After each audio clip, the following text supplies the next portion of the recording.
আসসালামু আলাইকুম ওয়া রাহমাতুল্লাহি ওয়া বারাকাতুহু। নাহমাদুহু ওয়া নুসাল্লি আলা রাসূলিহিল কারীম। আম্মা বা'দ। সম্মানিত দিনী ভাই এবং বোনেরা, পবিত্র মাহে রমাদান আমাদের একেবারে সন্নিকটে। It's knocking the door. আল্লাহ রাসূল সাল্লাল্লাহু আলাইহি ওয়াসাল্লাম এবং সাহাবারা রমাদানুল মুবারক আসার 2 মাস আগ থেকেই কবে রমাদান মাস আসবে এজন্য ব্যাকুলতা প্রকাশ করতেন, উদ্গ্রীব হয়ে থাকতেন যে আমরা রমাদান পাবো কিনা, কখন রমাদান আসছে। এবং ওনারা পড়তেন আল্লাহুম্মা বারিক লানা, অর্থাৎ ওহে বিশ্বাসীরা, সিয়ামকে এ রমাদান মাসে তোমাদের জন্য অবধারিত করা হয়েছে, যেমনি ভাবে তোমাদের পূর্ববর্তীদের উপরও এই সিয়ামকে অবধারিত করা হয়েছিল, যাতে করে তোমরা আল্লাহ সচেতন হতে পারো। এই আয়াত থেকে বোঝা গেল এই পুরো রমাদানুল মুবারকে যে আমরা সিয়াম উদযাপন করি বা সিয়াম পালন করি, এই সিয়াম বা রোজা পালনের মূল উদ্দেশ্য বা প্রাইম অবজেক্টিভ হচ্ছে আল্লাহ সচেতন হওয়া। এই সিয়াম আমাদেরকে আল্লাহ সচেতন বানায়। এই সিয়াম আমাদের মধ্যে এই ফিলিংস, এই ভাবনা, এই চিন্তা বা এই চেতনাটা নিয়ে আসে যে আমরা এটা ভাবতে শুরু করি যে আল্লাহ ইজ ওয়াচিং মি, আল্লাহ ইজ অবজার্ভিং মি, আল্লাহ আমাকে দেখছেন। এই চিন্তাটাকে, এই সেন্সটাকে, এই ফিলিংটাকে ডেভেলপ করার জন্যই আল্লাহ তাআলা এই মাসে সিয়ামকে আমাদের উপর ফার্জ করেছেন, এবং সেটাই আল্লাহ এই আয়াতের শেষাংশে বলছেন লাআল্লাকুম তাত্তাকুন, যাতে করে তোমরা আল্লাহ সচেতন হতে পারো, যাতে করে তোমরা গড কনসিয়াস হতে পারো। আমরা যখন সিয়াম পালন করি আমরা তখন ক্ষুধার্ত, আমরা তৃষ্ণার্ত, ঘরের ভেতরে আমরা চাইলে কেউ নেই, কেউ আমাকে দেখছে না, আমি চাইলেই খেয়ে ফেলতে পারি, আমি চাইলেই কিন্তু পান করে আমার তৃষ্ণা মেটাতে পারি, কিন্তু আমি খাচ্ছিও না, পানও করছি না, কারণ আমি এটা ফিল করি যে কেউ দেখে না কিন্তু আল্লাহ দেখে। পৃথিবীর কেউ আমাকে দেখছে না, দরজা বন্ধ করে, জানালা বন্ধ করে, ফ্রিজ থেকে ঠান্ডা পানি বের করে, শরবত বের করে আমি কিন্তু ঘরের ভেতরে যখন একা একা থাকি আমি খেয়ে আমার তৃষ্ণা নিবারণ করতে পারি। কিন্তু এটা আমরা কেউই করি না, কারণ আমরা ফিল করি যে পৃথিবীর কেউ যদি নাও দেখে, আল্লাহ সুবহানাহু ওয়া তাআলার চোখকে কিন্তু আমরা ফাঁকি দিতে পারছি না। হি ইজ ওয়াচিং মি, তিনি আমাদেরকে দেখছেন। তাহলে সম্মানিত দিনী ভাই এবং বোনেরা, এই সিয়াম আমাদের মধ্যে আল্লাহ কনসিয়াসনেস, আল্লাহ সচেতনতা, এটা ডেভেলপ করে।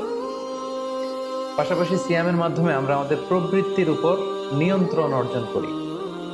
গোটা বছর প্রবৃত্তি আমাদেরকে নিয়ন্ত্রণ করে, সারা বছর প্রবৃত্তি আমাদের উপর জিতে, আর আমরা এই রমাদান মাসে প্রবৃত্তির উপর জয়লাভ করি। যেমন পুরো বছর ব্যাপী আমার যখন ক্ষুধা লাগে আমি খাই, তৃষ্ণার্ত হলে পানি পান করি, আমার কামনা জাগলে সেই কামনা আমি পূরণ করি। কিন্তু রমাদানে ক্ষুধা লাগলে কিন্তু আমরা খাই না। তৃষ্ণায় গলা ফেটে যাচ্ছে, তৃষ্ণায় গলা কাঠ হয়ে যাচ্ছে, কিন্তু এক ফোঁটা পানি আমি পান করছি না।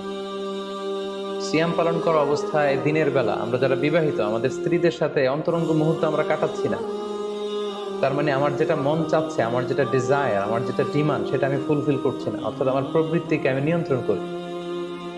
তাহলে সিয়াম পালনের মাধ্যমে প্রবৃত্তিকে কিভাবে কন্ট্রোল করা যায়, প্রবৃত্তিকে কি করে নিয়ন্ত্রণ করা যায়, এটা আমরা শিখি। সারা বছর প্রবৃত্তি আমাদের উপর জয়লাভ করে, আর এই সিয়ামের মধ্যে দিয়ে কেমন যেন রমাদানে আমরা প্রবৃত্তির উপর জয়লাভ করি, আমাদের কাছে প্রবৃত্তি হেরে যায়, জিতে যায় আমাদের আল্লাহ তাআলার প্রতি আস্থা এবং ভালোবাসা। পাশাপাশি যারা সিয়াম পালন করছে তাদের জন্য আল্লাহর হাবিব সাল্লাল্লাহু আলাইহি ওয়াসাল্লাম ঘোষণা দিয়েছেন যে কিয়ামতের ময়দানে বিচার শেষে তারা যখন জান্নাতে ঢুকবে, রোজা পালনকারীদের জন্য আল্লাহ তাআলা একটি স্পেশাল গেট রেখেছেন, যেটার নাম হচ্ছে রাইয়ান। এবং এই রাইয়ান গেট দিয়ে রোজাদাররা ছাড়া কেউ প্রবেশ করতে পারবে না। সুবহানাল্লাহি বিহামদি। আর একবার এই রাইয়ান দরজা দিয়ে যে ব্যক্তি ঢোকার সুযোগ পাবে জান্নাতে, he will never be thirsty again, সে কখনো আর তৃষ্ণার্ত হবে না, চিরকালের জন্য তার গলা থেকে তৃষ্ণা হারিয়ে যাবে।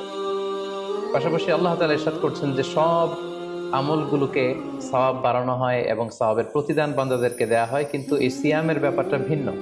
এর প্রতিদান আমি আল্লাহ নিজ হাতে দেব। আরেক বর্ণনা এসেছে এই সিয়ামের প্রতিদান আমি নিজেই। আমরা যদি একটু খেয়াল করে দেখি যে রমাদানুল মুবারকে আমরা যত নেক আমল করছি বা সৎকর্ম করছি, এগুলোর সওয়াবগুলোকে কিন্তু জ্যামিতিক হারে বাড়ানো হয়। দ্য রিওয়ার্ডস অফ আমাল is multiplied in this blessed month of রমাদান। এ মাসে আমরা একটা নফল ইবাদত করলে সেটা ফরজের সমান সওয়াব দেওয়া হচ্ছে। একটা ফরজ ইবাদত করলে সেটা 70 থেকে 700 গুণ সওয়াব দেওয়া হচ্ছে। এ মাসে উমরা করলে সেটা হজের সমান সওয়াব দেওয়া হচ্ছে। অর্থাৎ অর্থাৎ অন্যান্য মাসে আমরা যদি নেক আমল করি তাহলে সেটার সওয়াবকে বাড়ানো হয় গাণিতিক হারে, কিন্তু এই রমাদানুল মুবারকে কোনো নেক আমল করলে এর সওয়াবকে বাড়ানো হয় জ্যামিতিক হারে। এটাকে মান্থ অফ স্পেশাল অফার বলা হয়, বিশেষ অফারের মাস। আল্লাহ তাআলা চেয়েছেন যে বিশেষ অফার দিয়ে আমাদেরকে এবাদতের প্রতি আগ্রহী করে তোলে, আকৃষ্ট করে তোলে। তিনি যেন আমাদের গুনাহগুলোকে ক্ষমা করে দিয়ে আমাদেরকে পাপ মুক্ত বান্দা হিসেবে স্বীকৃতি দিতে পারেন, তার একটা কেমন যেন আয়োজন তিনি করে থাকেন আমাদের জন্য পবিত্র মাহে রমাদানে। এবং এই রমাদানুল মুবারকের প্রতিটি রাতে আল্লাহ তাআলার পক্ষ থেকে একজন বিশেষ আহ্বানকারী ফেরেশতা তারা ডাকতে থাকে আর বলতে থাকে, ইয়া বাগিয়াল খাইরি আকবিল, হে কল্যাণের অভিযাত্রী, হে কল্যাণের পথের যাত্রী, আকবিল, প্রসিড, গো অন, আরো সামনে যাও, আরো নেক কাজ করো, আরো ভালো কাজ করো। ইয়া বাগিয়াশ শাররি আকসির, হে পাপের পথের যাত্রী, আকসির, স্টপ, থেমে যাও, অনেক হয়েছে, আর না, আর অন্যায়ের দিকে ধাবিত হয়েও না। এটা প্রতি রাতেই, রমাদানের প্রতিটি রাতেই এই আহ্বান করা হয় যে হে কল্যাণের পথের যাত্রী, ভালো কাজ করতে থাকো, হে অকল্যাণের পথের যাত্রী, এখনই থেমে যাও, আর সামনের দিকে আগ বাড়িও না। এবং এই বরকতপূর্ণ মাস পেয়েও যারা আল্লাহ তাআলার ক্ষমা পায়নি, রাসূল সাল্লাল্লাহু আলাইহি ওয়াসাল্লাম তাদের জন্য ভয়ঙ্কর ওয়ার্নিং দিয়েছেন, হুঁশিয়ারি দিয়েছেন, গভীর হুঁশিয়ারি তিনি বর্ণনা করেছেন। মসজিদে নববীতে আল্লাহ রাসূল সাল্লাল্লাহু আলাইহি ওয়াসাল্লাম একবার মিম্বারের প্রথম ধাপে পা রেখে বললেন আমিন, দ্বিতীয় ধাপে পা রেখে বললেন আমিন, তৃতীয় ধাপেও পা রেখে বললেন আমিন। সাহাবারা জিজ্ঞেস করলেন, ইয়া রাসূলুল্লাহ, তিনবার কেন আমিন বললেন, আমরা তো বুঝতে পারলাম না। আল্লাহ রাসূল সাল্লাল্লাহু আলাইহি ওয়াসাল্লাম তখন বললেন যে এইমাত্র জিবরিল আমার কাছে এসে আমাকে শুনিয়েছে যে যে ব্যক্তি রমাদানুল মুবারক পেয়েও ইবাদতের মাধ্যমে আল্লাহর ক্ষমা পেল না, সে দুর্ভাগা, সে হতভাগা। আমি তখন বলেছি আমিন। তারপর জিবরিল বলল যে মা বাবা উভয়কে পেয়ে তাদেরকে সন্তুষ্ট করার মধ্য দিয়ে যারা আল্লাহর জান্নাতকে হাসিল করতে পারলো না, তারা দুর্ভাগা, হতভাগা। আমি বলেছি আমিন। তৃতীয় পর্যায়ে জিবরাইল বলেছে যে হে নবী, আপনার নাম শুনবার পরেও যে আপনার উপর দুরূদ পাঠালো না, অর্থাৎ সাল্লাল্লাহু আলাইহি ওয়াসাল্লাম বলল না, সে দুর্ভাগা, সে হতভাগা। তখন আমি বলেছি আমিন। সম্মানিত শুধু এই হাদিস থেকে আমরা বুঝতে পারি যে যারা রমাদান পেয়ে আল্লাহর প্রিয় ভাজন বান্দা হতে পারলো না, আল্লাহর কাছ থেকে ক্ষমার ঘোষণা পেল না, তাদের চেয়ে দুর্ভাগা এবং হতভাগা আর কেউ হতে পারে না। আমরা যদি এই মাসকে উদযাপনের জন্য এখন থেকে একটা প্ল্যান করি বা প্রোগ্রাম করি এবং সেটার আলোকে যদি পুরো মাসটি আমরা পরিচালনা করবার চেষ্টা করি, তাহলে আশা করি খুবই ফ্রুটফুল ওয়েতে এই যে অফার দেওয়া হয়েছে, স্পেশাল অফার, এই অফারগুলোকে আমরা কাজে লাগাতে পারবো এবং বেশি বেশি ইবাদত করে আল্লাহ তাআলার প্রিয় ভাজনদের অন্তর্ভুক্ত হতে পারবো। এই পৃথিবীতে আমরা যখন কোনো বিজনেস রান করি, নিশ্চয়ই তার আগে একটা প্ল্যান করি, একটা প্ল্যান সাজাই। বড় কোনো প্রজেক্ট যখন আমরা হাতে নিই, আমরা একটা প্রজেক্ট প্ল্যান দাঁড় করাই এবং সেটার আলোকে আমরা সেই প্রজেক্টটাকে রান করবার চেষ্টা করি। তাই আর যেহেতু মাত্র 2 দিন বাকি, আমরা যদি এখন থেকেই একটি প্ল্যান করি বা একটি পরিকল্পনা সাজাই, হতে পারে এটা লিখিত পরিকল্পনা কিংবা অ্যাটলিস্ট নিজের সাথে নিজের বোঝাপড়া যে আমি এই কাজগুলো রমাদানে করতে চাই, এগুলো করতে চাই না, ডুজ অ্যান্ড ডোন্টসগুলোকে আমি মেনে চলতে চাই, যেগুলো করা উচিত এগুলো আমি বেশি বেশি করব, যেগুলো থেকে দূরে থাকা উচিত এগুলোর ব্যাপারে আমি সাবধান থাকবো। অ্যাটলিস্ট মনের সাথে মনে একটা বোঝাপড়া অথবা কাগজে লিখে আমাদের একটি পরিকল্পনা করা উচিত। সো এই পর্যায়ে এই রমাদান কেন্দ্রিক আমরা কি ধরনের পরিকল্পনা করতে পারি এবং সেই পরিকল্পনায় কোন কোন বিষয়গুলো স্থান পেতে পারে বলে আমি মনে করি, সেগুলো আপনাদের সাথে সংক্ষিপ্তভাবে শেয়ার করবো ইনশাআল্লাহ। প্ল্যান করার ক্ষেত্রে সর্বপ্রথম যেটা আমি বলবো, প্ল্যান করবার সময় অল্প প্ল্যান করুন এবং সেটা যতটুকু প্ল্যান আপনি করবেন সেটা নিয়মিত করবার চেষ্টা করুন। আমাদের অনেকের মধ্যে এমন একটা ভাব কাজ করে যে যেহেতু এটা অনেক রহমতের মাস, বরকতের মাস, মাগফিরাতের মাস, আবেগে তারা অনেক বেশি প্ল্যান করে ফেলে এবং সেই অনুযায়ী রমাদানের শুরুতেই সারা রাত তাহাজ্জুদ, সারাদিন ইবাদত, তেলাওয়াত, এরকম 2-4 দিন চলার পরে, কয়েকদিন যাওয়ার পরে সে আবেগটা ঝরে পড়ে, সে আবেগটাকে সে ধরে রাখতে পারে না। কারণ এমন প্ল্যান করা হয়েছিল যেটা রেশনাল ছিল না, যেটা হয়তো যৌক্তিক ছিল না বা বাস্তবসম্মত ছিল না।